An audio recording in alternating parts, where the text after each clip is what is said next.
minus 15 seconds.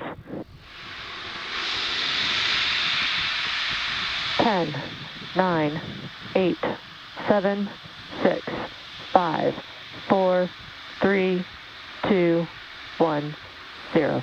Ignition and liftoff. Let's go Falcon for number 10.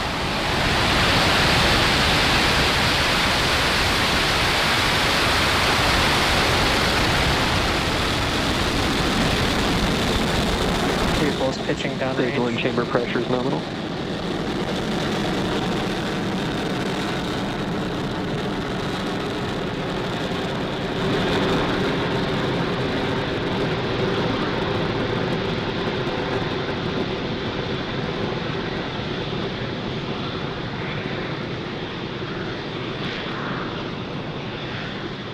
All right, Falcon 9 has successfully lifted off from Pad 40 at Cape Canaveral Space Force Station, carrying yet again another stack of 60 Starlink satellites to orbit.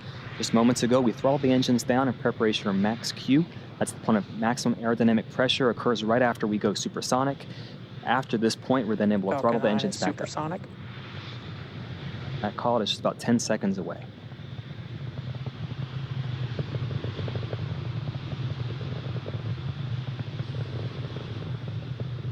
Max Q.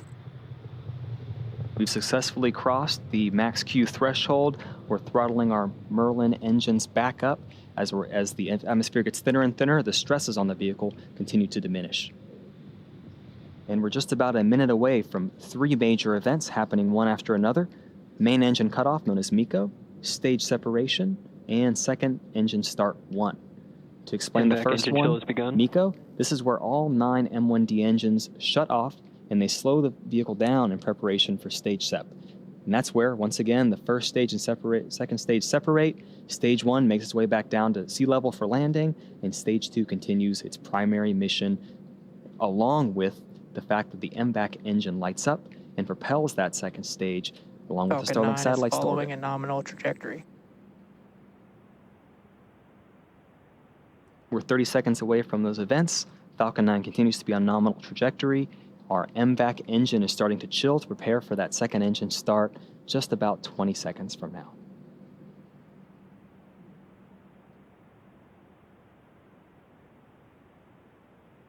Shortly after these 3 events, our fairing will deploy and expose the Starlink satellites to the vacuum of space.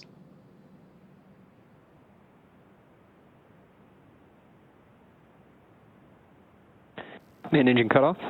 Stage separation confirmed.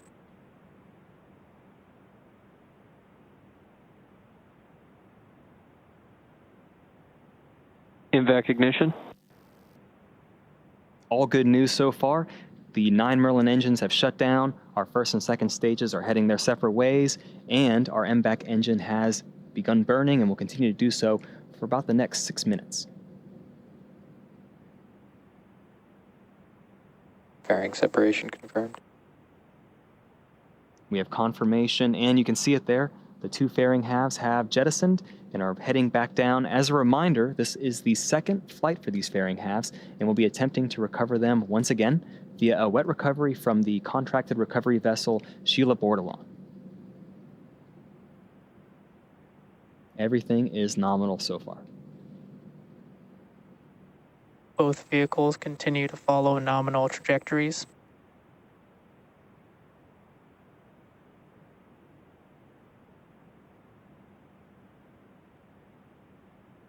We're just about 4 minutes after liftoff. For those of you just joining us, we have a lot going on. On the right-hand side of your screen, you can see our second stage and its Mvac engine is burning, carrying 60 Starlink satellites to orbit.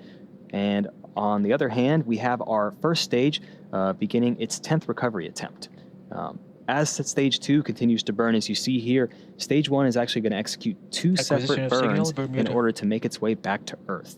The first of which is the entry burn. Just a little more than 2 minutes from now, 3 of those M1D engines will reignite. This helps slows the first stage down as it re-enters the upper part of the Earth's atmosphere and reduces the loads on the vehicle. After that burn starts, ends, and is confirmed successful, we get ready for our final burn, the landing burn.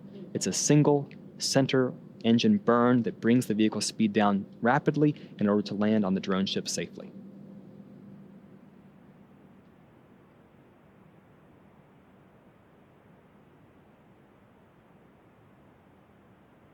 And as a reminder, we can't stress it enough. Tonight marks the 10th flight for this particular first stage. This is a record for our Falcon 9 rocket's life cycle. This particular booster first debuted on our Crew Demo 1 mission just over a year ago. Now, reusability is critical to what we do at SpaceX. This fact that we can reuse our first stages, it allows us to refly the most expensive parts of the rocket, which in turn drives down the ultimate cost to space access. And although this is the 10th time for this rocket, we first reused the orbital class rocket on the SES-10 mission back in March of 2017. It just goes to show how far we've come since then. We're about a minute away from that entry burn beginning. That burn should last for about 20 seconds.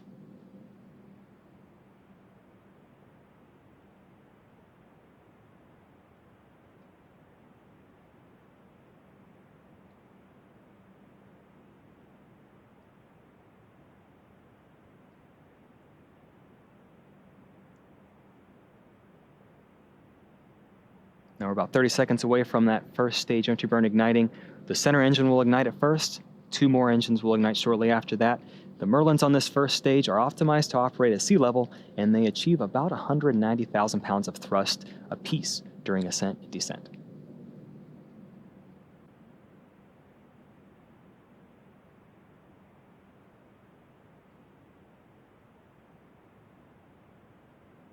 Just a few Stage seconds 1 away. FTS has saved. Few seconds away from that entry burn.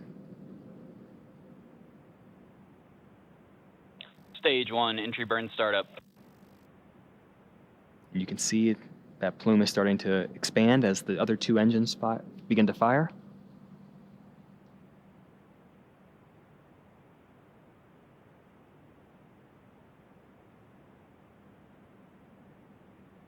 Stage 1, entry burn shutdown. And there you go. The entry burn has successfully ended. And now we're just a little more than a minute and a half away from the Both final burn. vehicles continue to follow nominal trajectories. Now, for those of you who follow along with SpaceX, you know that the soot you see on a rocket indicates if it's been flown before. Here's an explanation of how that soot forms and why that first stage is so dirty in this case. The rocket-grade kerosene, RP1, that powers Falcon 9 is carbon-based, and when you burn it, it creates soot. Now, as we approach the landing site, like you saw just now, that long entry burn slows the vehicle down, and since we come in engines first, the booster flies through its own plume and exhaust, which Stage 1 deposits is soot on the transonic. rocket. And if you watch the feed, like you saw just there, you saw that soot starting to fly up and stick to the lens. And we're only about 20 seconds away from that landing burn starting, and also during that time, our 4 landing legs will deploy while that single engine is firing to help us safely land on just read the instructions. Stage 1, landing burn startup. See it there, our landing burn's begun. Hopefully we get Stage continuous 2 is in coverage. terminal guidance. And also our second engine will cut off shortly after this landing attempt. Stage 1, landing leg deploy. We have continuous views right there. This looked great.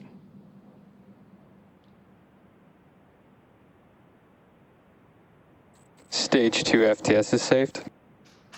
And Stage there 1 you landing have it. confirmed. We have a confirmation of a successful 10th landing of this booster and the 83rd overall successful recovery of the Falcon 9 first stage. Very exciting. This booster gets to live again. In terms of the second stage, we're waiting for that second engine to cut off.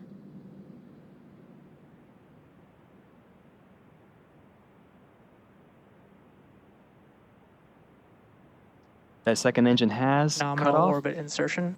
And we have confirmation from the GNC team that we are now in a good parking orbit. Second stage is now going to coast in this orbit for the next 35 minutes or so. We'll leave you with 2 things. We're going to leave you with this animation showing you where you're at in this coast phase, along with some groovy space tunes.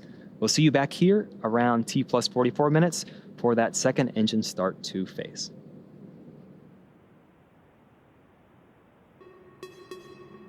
Acquisition of signal, Newfoundland.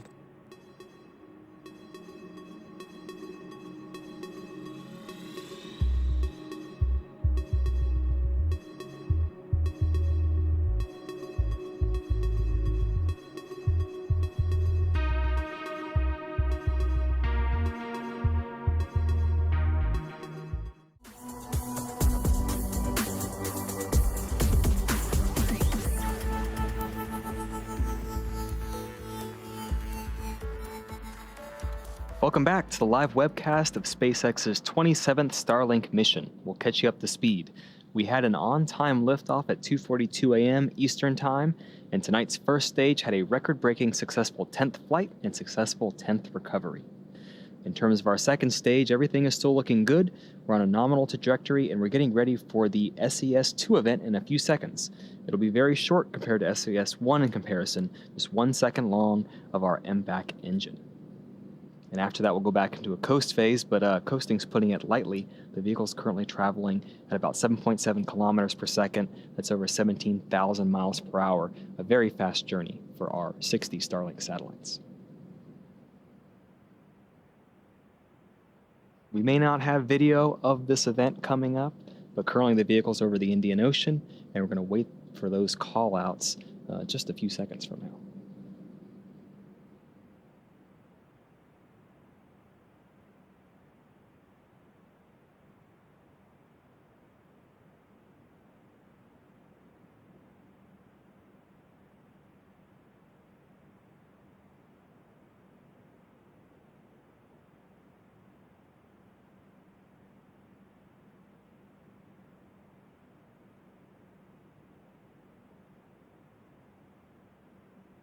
And then once this event is confirmed as being good, we'll wait to see if we have a good orbit before we continue our second coast phase before payload deploy.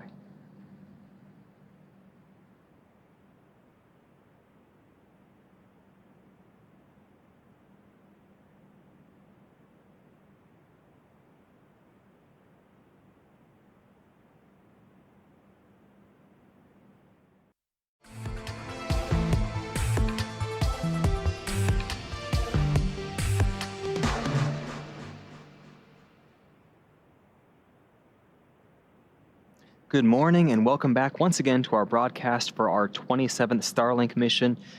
One small note, shortly after we entered our current coast phase, we confirmed that our second engine start and shutoff was successful. We're currently in a good orbit awaiting payload deploy. But if you're just joining us, we'll quickly recap today's mission, starting off with a successful liftoff from Cape Canaveral Space Force Station at 2:42 a.m. Eastern Time. We then had successful stage separation. We recovered our first stage for the 10th time on our drone ship, and we had 2 successful second stage Mvac engine startups. Right now, we're coming up on deployment of our stack of 60 Starlink satellites. It's just about 30 seconds away, while our second stage is in between Australia and New Zealand. And you see it right there, actually. Those satellites are starting to slowly extend. And shortly after this, they're going to deploy their individual solar arrays. And over the next few days and weeks, they're going to distance themselves from each other and use their onboard ion thrusters to make their way to their specific operational orbits.